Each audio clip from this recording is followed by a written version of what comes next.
Hello guys, welcome back. और आज की वीडियो में हम डिस्कस करने जा रहे हैं प्रैक्टिकल के बारे में। तो हमारे पास कुछ रिक्वेस्ट आई थी जिसमें बात हुई थी कि आपको प्रैक्टिकल की इन्फॉर्मेशन की नीड है कि प्रैक्टिकल्स में क्या प्रोसेस होती है और कैसे क्या मार्किंग होगी। तो चलिए हम फटाफट से बात कर लेते हैं उसके बारे में। तो देखिए, प्रैक्टिकल के लिए जो मोस्ट इम्पॉर्टेंट होता है, सबसे पहले तो होती है आपकी प्रैक्टिकल फाइल। ये जो फाइल होती है, इस फाइल के अंदर होते हैं आपके असाइनमेंट्स। ठीक है, ये जो असाइनमेंट्स होते हैं, इन्हीं में से आपको क्वेश्चन आएंगे। प्रैक्टिकल की जो एग्ज़ाम होगी उसमें जो क्वेश्चंस आते हैं वो इन असाइनमेंट्स में से ही आएंगे। ठीक है, तो मान लो आपके प्रैक्टिकल में 2 या 3 जितने भी क्वेश्चंस आते हैं वो आपके जितने भी 3 असाइनमेंट 2 असाइनमेंट जितने भी रहे उनमें से ही आएंगे। उसके बाद में दूसरी चीज़ हो जाती है कि आपका होगा वाइवा। तो वाइवा के लिए जो है, जो टीचर होते हैं वो होते हैं एक्सटर्नल। ठीक है, तो एक होगा आपका एक्सटर्नल वाइवा। ये जब वाइवा लेंगे तो उनको जो कंटेंट दिया होगा जिसमें से वो आपका वाइवा लेंगे वो होगा आपका पूरा सिलेबस। इस पूरे सिलेबस में से वो आपसे कुछ भी पूछ सकते हैं। ठीक है, आप कॉपी लेके जाओगे तो वो असाइनमेंट वाली चीज़ें भी आ गई, प्लस आपका सिलेबस भी आ गया। ठीक, तो ये आपसे पूछा जा सकता है।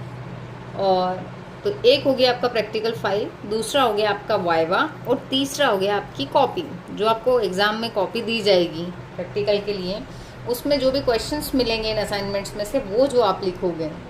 तो ये 3 चीज़ मिलके आपका प्रॉपर ओवरऑल असेसमेंट करती है। मतलब डायरी के भी नंबर होते हैं, ठीक है, वाइवा के अलग नंबर होते हैं और कॉपी के अलग नंबर होते हैं। तो ओवरऑल करके हम बोल सकते हैं कि 60 मार्क्स का आपका प्रैक्टिकल होता है। ठीक, तो आपको अगर अच्छे मार्क्स गेन करने हैं तो सबसे पहली चीज़ तो होनी चाहिए कि आपकी प्रैक्टिकल फाइल जो है वो नीट एंड क्लीन हो, चेक हो। उसके बाद जब आप वाइवा देने जा रहे हो तो आपका सिलेबस जो है, ऑब्वियसली अगर आपकी थ्योरी एग्जाम्स के बाद में प्रैक्टिकल्स हो रहे हैं तो सिलेबस आपका पूरा अच्छे से पढ़ा हुआ होगा ही। बट अगर नहीं भी है तो आप उसको एक बार फिर से रिवाइज करके जाएँ ताकि आपसे वो जो भी क्वेश्चन पूछें आप काफ़ी अच्छे से रिप्लाई दें। Third one is copy. आप कॉपी के अंदर अच्छा लिख के आएंगे तो ऑब्वियसली जो भी आपका कॉपी चेक करेंगे वो आपको अच्छे मार्क्स देंगे। तो ये था हमारा ओवरऑल प्रैक्टिकल से रिलेटेड। अब ये जो चीज़ें थी ये तो आपको ऑन पेपर दिख गई जो आपको करनी है। अब ऑफ पेपर की अगर हम बात करें तो जब आप वाइवा देने जाते हो या प्रैक्टिकल्स में जाते हो आपको फॉर्मल वियर्स पहनना चाहिए। जो आपका वे हो वो पोलाइट हो। ठीक है, किससे? टीचर से भी पोलाइट हो, प्लस जो एक्सटर्नल आ रहे हैं उनसे भी आपका जो वे ऑफ टॉकिंग होता है वो पोलाइट होना चाहिए। थर्ड वन, एक चीज़ जो हमेशा नेगेटिव इम्पैक्ट देती है वो ये कि कई बार किसी भी कॉलेज में अगर जब हम भी जाते हैं वाइवा लेने तो बच्चा खुद ही बोल देता है कि मैं आया नहीं था, क्लास अटेंड नहीं की, या वो उसकी जो भी रिलेटेड प्रॉब्लम्स रहती है वो एक्सटर्नल को बताता है।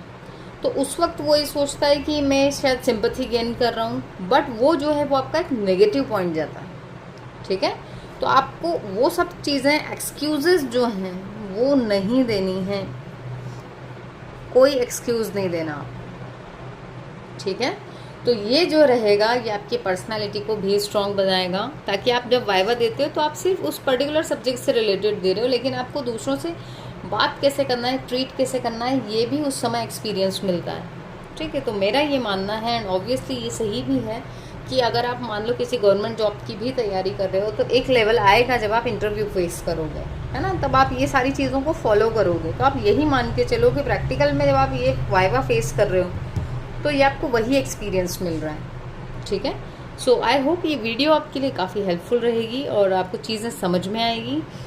तो अगर आपने सब्सक्राइब नहीं किया है चैनल तो ज़रूर सब्सक्राइब कर लीजिए गाइस। Thanks for watching. मिलते हैं अपनी नेक्स्ट वीडियो में।